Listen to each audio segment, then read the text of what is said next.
anak SD itu karena begini. Pertama, untuk meningkatkan kualitas sumber daya manusia. Karena menurut pemerintah, kualitas sumber daya manusia di Indonesia itu masih kurang dibandingkan negara-negara berkembang yang lain. Jadi untuk mengejar ketertinggalan itu, mulai tahun ajaran ini dimasukkanlah namanya ODI dan KA atau KKA. Karena apa? Pemerintah itu memperkirakan sekitar 5 tahun lagi dari tahun 2025 atau sekitar tahun 2030 atau 2029 bahwa persaingan teknologi untuk dunia itu sudah semakin besar. Jadi diharapkan kita mempersiapkan peserta didik kita di sekolah itu tidak terlalu tertinggal. Sekarang aja yang paling berdampak adalah dunia pabrik. Dunia pabrik itu sekarang banyak yang dulu biasa dikerjakan oleh manusia itu sekarang digantikan oleh robot. Memang tidak semua digantikan oleh robot, tetapi sebagian besar yang dulu bisa dikerjakan oleh manusia sekarang dikerjakan oleh robot. Dan itu menyebabkan banyak orang yang kehilangan pekerjaan. Jadi di sini dengan adanya pembelajaran seperti ini, kita diharapkan mempersiapkan anak-anak bangsa kita ke depannya agar tidak terlalu tertinggal. Memang untuk anak SD atau yang masih belajar kita hanya mengenalkan ilmu dasar dari coding dan KA. Tidak, untuk lebih lanjutnya nanti akan dilanjutkan ketika sudah di SMP dan SMA. Seperti awal ketika saya ikut pelatihan, awalnya saya berpikir, waduh, ini diajari tentang kode-kode di komputer, membuat aplikasi.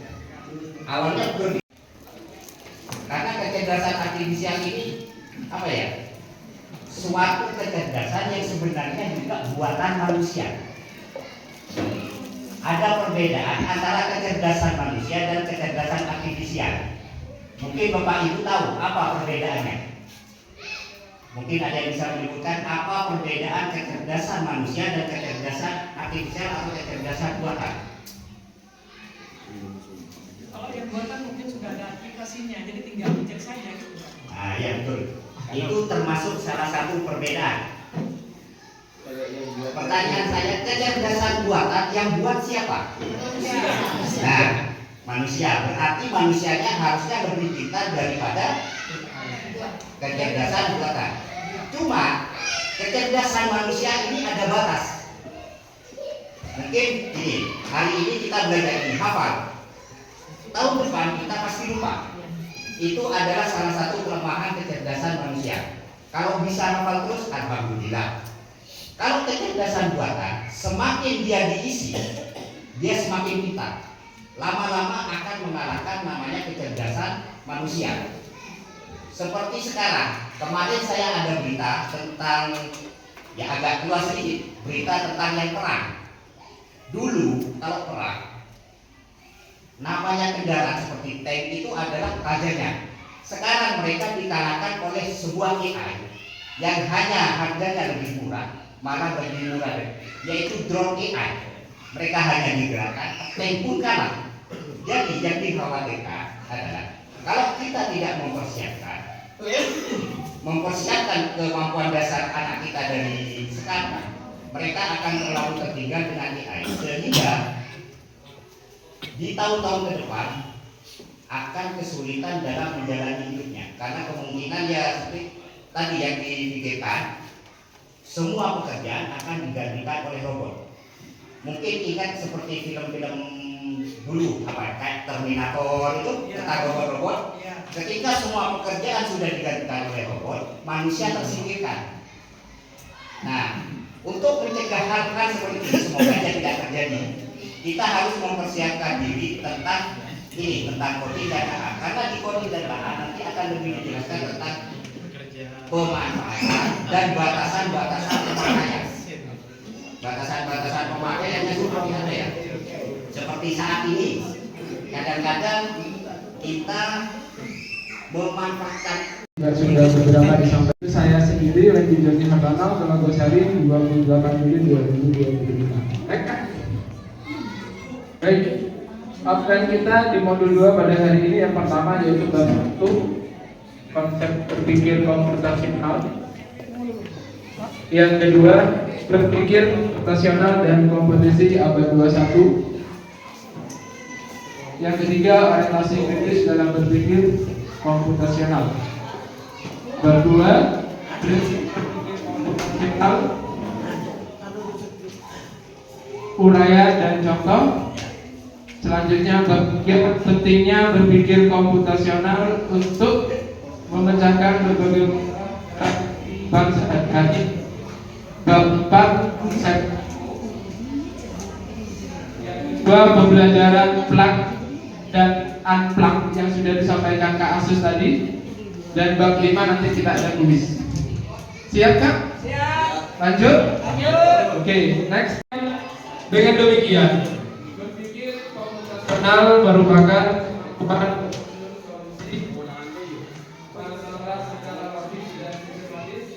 sehingga dapat diproses oleh manusia maupun komputer.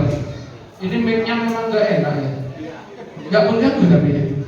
Ganggu, putus. Apa bahasa kamera? Pakai mic aja. Selesai ya? Oke. Suaranya keras kok.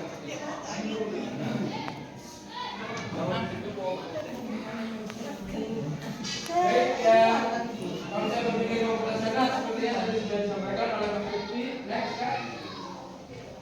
Selanjutnya itu berpikir komputasional dan kompetensi abad 21.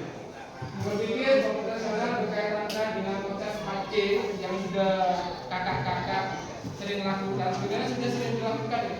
Hanya mungkin judulnya saja ya, namanya saja. Ya mohon maaf kakak, saya bacakan yang bahasa Indonesia saja karena lidah saya sulit bahasa Indonesia.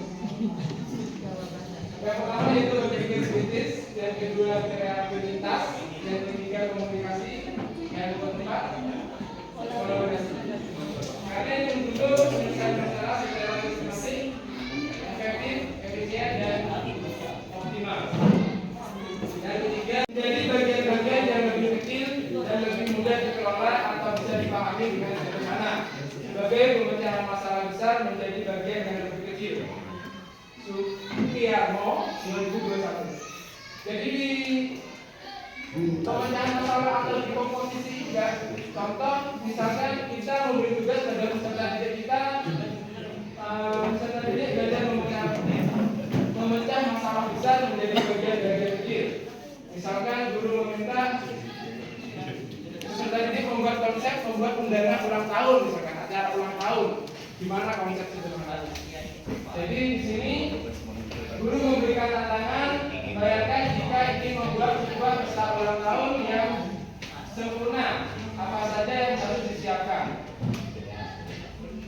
Peserta didik menuliskan bagian-bagian kecil dari perencanaan pesta, misalkan menentukan tempat, membuat undangan, menyiapkan makanan, dan menentukan permainannya. Jadi kita mempersiapkan itu. Gitu kan? Hutan. Seperti tadi yang disampaikan Mas Wendy, kalau kita mau masak mie, tidak mungkin kita makan dulu baru memasak mie, tapi mie-nya dulu dimasak baru dimakan. Jadi berurutan ya. Baik, istilah kecerdasan artifisial ini pertama kali digunakan tahun 1956 untuk mendeskripsikan ilmu dan rekayasa dalam menciptakan mesin cerdas, terutama program komputer yang cerdas. Jadi manusia menciptakan program komputer yang cerdas. Intinya ketahui itu salah. Kenapa AI itu cerdas? Karena ada manusia yang mencerdaskannya. Jadi misalkan saya punya ilmu pertanian, saya masukkan ke AI. Mbak Usnul punya ilmu pendidikan, dimasukkan ke AI. Nanti ketika ada yang tahu, anak yang belum tahu apa-apa, tanya, namun praktek dan remaja. Itu yang keluar ilmu yang saya masukkan ke AI tadi. Nanti ketika ada dunia pendidikan, ilmunya bagus itu yang dikeluarkan, bukan AI-nya yang cerdas, tapi AI hanya berbicara atau belajar dari data yang kita berikan. Ya. Baik.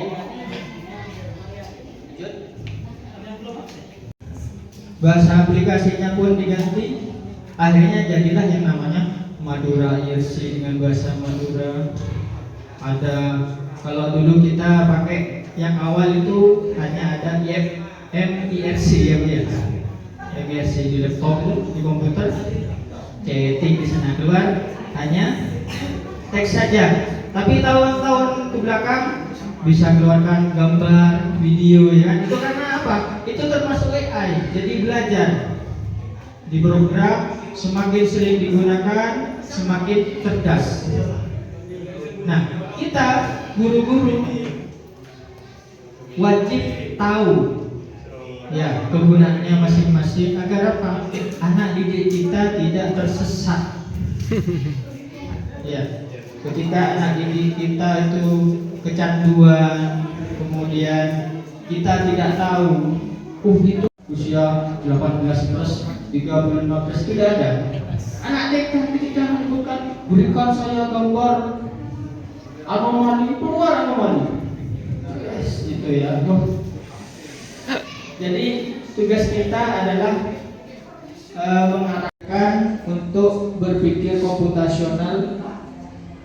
Jadi melakukan setiap langkah-langkahnya berurutan. Seperti coba sebutkan kegiatan kalian sehari-hari mulai tidur, mulai bangun pagi sampai tidur malam hari. Jadi sebutkan dari pagi. Mereka akan berpikir, oh pagi Pak saya bangun, cuci muka, ambil wudhu, sholat subuh. Setelah sholat subuh saya belajar. Kemudian setelah belajar, jadi dinalar terus berurutan sampai tidur lagi. Jadi jangan bangun tidur, tidur lagi, bangun lagi, tidur lagi, bangun tidur lagi. Nah itu tidak komputasional namanya. Jadi jangan ikut Basurip ya. Oke, nah berikutnya teman-teman saya tadi, KA ini dalam kehidupan kita sehari-hari sebagai guru banyak digunakan untuk mencari, membuat soal. Pasti teman-teman sudah sering juga ya menggunakan seperti itu, atau membuat RPP. Nah itu tidak terlepas dari itu. Terus yang kedua kita buat, kita langsung diberikan full RPP dari RPP-nya sampai dengan soal-soalnya seperti itu. Terus yang ketiga, selain manfaat praktisnya, KA juga berperan besar dalam mendorong inovasi dan perkembangan ilmu pengetahuan. Seperti yang saya tadi bilang dalam pembuatan RPP. Dan di HP sendiri juga ada aplikasi yang namanya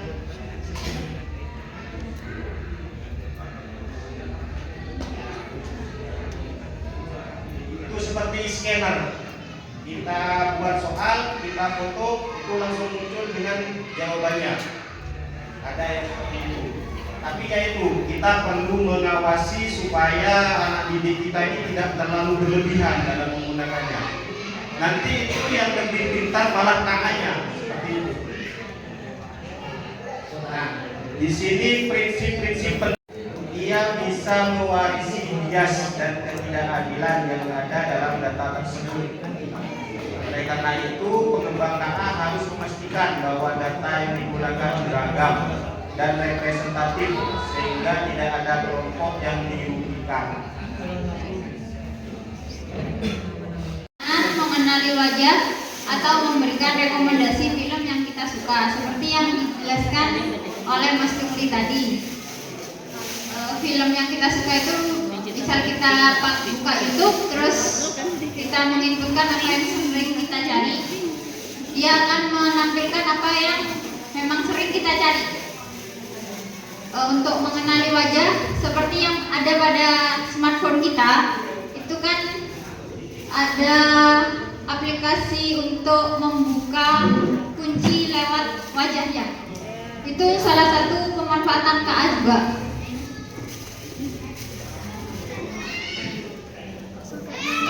Dalam kecerdasan artifisial itu ada dua pengguna. Yang satu adalah producer of AI atau developers atau pengembang. Yang kedua adalah user of AI atau pengguna. Pengembang itu adalah yang next. Pengembang itu adalah orang yang tidak hanya menggunakan kecerdasan artifisial, tetapi juga mengembangkan atau menciptakan teknologi berbasis kecerdasan artifisial dengan memahami cara kerja KA, memodifikasi Cara apa sih? Marah. Kaitannya itu dengan Berulang keamanan tahun data ambil kado. pribadi, mencegah kecanduan ambil kado, teknologi, memastikan konten yang diakses oleh konten adalah konten aman untuk anak-anak, seperti yang saya jelaskan barusan. Siapa saja Kalau keamanan data pribadi terkadang itu kalau kita menginputkan data pribadi kita pada Google, KA itu akan merekam apa yang kita inputkan. Jadi ketika kita selanjutnya mencari menginputkan nama kita di Google, itu akan muncul data-data yang sudah kita input. Karena KA itu kan belajarnya dari kita. Apa yang kita input itu yang dipelajari oleh KA dan disimpan oleh KA. Terima kasih. Mungkin saya akan menyampaikan dalam pemanfaatannya ya. Kalau butuh RPP-nya dari PGRI. RPP coding.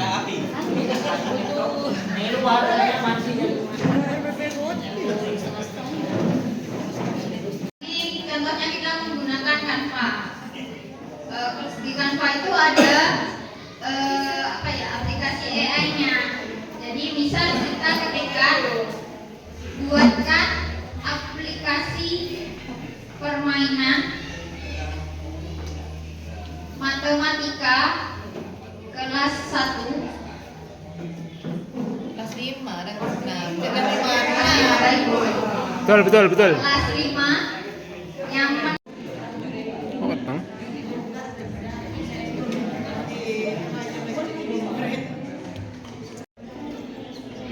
sudah selesai. Nah ini permainan matematika ya. Jadi dia sudah diberi judul oleh Canva petualangan matematika. Karena sudah di kelas 5, jadi angkanya yang muncul adalah angka-angka di atas 10. 91 dikurangi 18 sama dengan 73. berapa Ibu? 73. 73. Ya, benar. Maka dia akan muncul lagi. Jadi kita itu dimudahkan sebenarnya ya oleh AI itu. KA.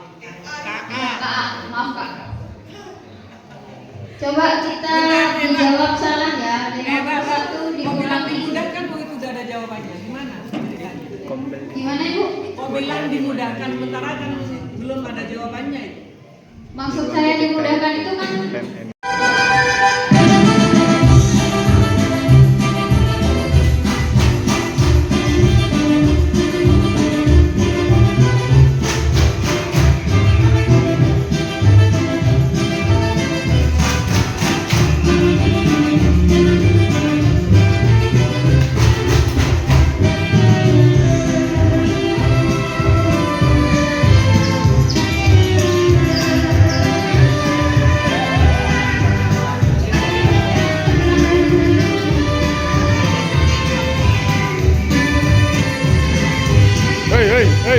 Hey.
sesuai dengan zamannya.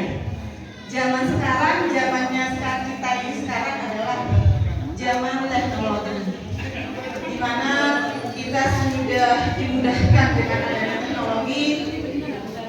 Teknologi itu ibaratnya dua sisi pisau. Satu sisi, jika kita bisa memfilter dan memanfaatkan, akan menjadi sesuatu yang positif. Tapi jika kita tidak bisa memfilter dan memanfaatkan, maka akan menjadi sesuatu yang negatif. Di sini peran kita sebagai guru, sebagai orang tua, kita harus menjaga anak kita, anak didik kita untuk menggunakan teknologi dengan sebaik-baiknya.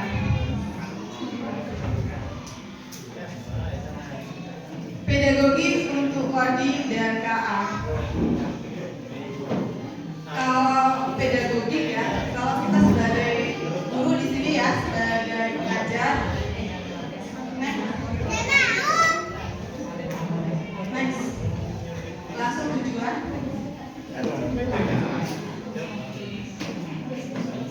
Mengembangkan materi esensial mata pelajaran Kodim dan KA. Tadi sudah dijelaskan ya sama teman-teman dari modul 1, modul 2, modul 3, dan modul 4. Yang kedua, mampu mengembangkan kepribadian, mental, dan keterampilan peserta didik dalam menghadapi permasalahan secara sistematis dan logis berbantuan teknologi kecerdasan artifisial. Yang ketiga, mampu mengembangkan proses belajar kolaborasi terbimbing untuk membangun kemandirian dalam memecahkan kasus atau studi kasus. Yang ketiga, yang keempat, mampu merancang pengalaman belajar peserta didik dengan pendekatan pembelajaran mendalam melalui perencanaan pembelajaran sesuai dengan karakteristik peserta didik. Yang kelima, mampu mengimplementasikan model pembelajaran Kodim dan KA dengan atau tanpa fasilitas TIK, PLAK, atau jadi di mana kita mengajar disesuaikan dengan potensi peserta didik kita. Yang keempat, mengetahui dan menguasai keterampilan berkomunikasi ya. Yang keenam, memahami proses penilaian dan evaluasi belajar. Kita sebagai guru harus memahami proses penilaian dan evaluasi belajar. Identifikasi karakteristik peserta didik tadi, kultural ya, budayanya, kultural kerja, status sosial, minat dan komunikasi, perkembangan kognitif, kemampuan tarik awal, gaya belajar, perkembangan emosi. Ini sudah mungkin teman-teman sudah pada paham semua ya, perkembangan moral dan spiritual, perkembangan motorik, konteks geografis. Nah, di sini ada komponen kurikulum ini yang komponen kurikulum. Jadi kurikulum itu dibuat ada nilai, ada evaluasi, ada materinya apa yang akan disampaikan, ada strategi, menciptakan pengalaman belajar yang menyenangkan dan positif dengan pengalaman belajar interaktif, menantang dan penuh rasa ingin tahu. Ini yang akan kita kembangkan ya. Ini adalah bagaimana pengkondisian pembelajaran mendalam dalam pembelajaran. Membuat jadwal pelajaran dengan melihat Kemendikbud nomor 13 tahun 2025. Di situ sudah ada alokasi waktu ya. Ada intrakurikuler untuk pelajarannya, ada co-kurikuler. Yang saya tahu itu contoh saya ngajar di kelas 6 bahasa Indonesia itu ada 6 jam karena di situ ada 108 apa dibagi 36 minggu ya kalau tidak salah ya. Coba dicek lagi ya teman-teman. Di situ 6 jam itu ada satu, kurikulernya itu satu, jadi 7 satu minggu. Jadi matematika 5 jam, kurikulernya itu satu gitu ya. Coba dicek teman-teman ya di Kemendikbud nomor 13 tahun 2025. Ya, ada kurikulernya satu.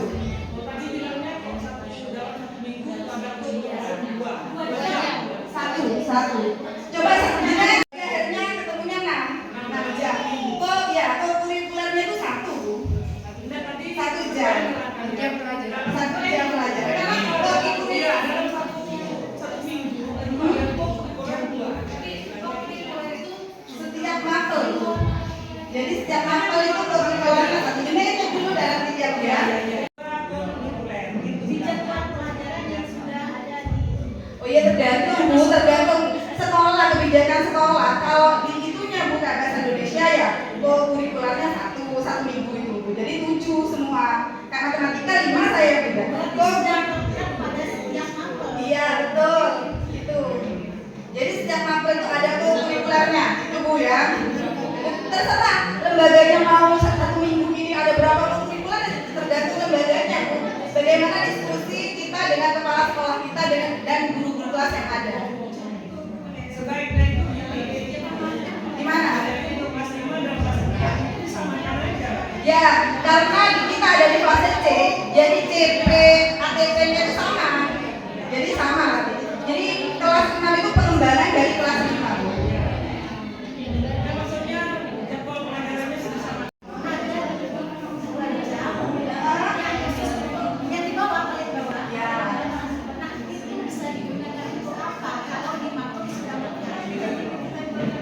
Kurikuler itu tidak harus di minggu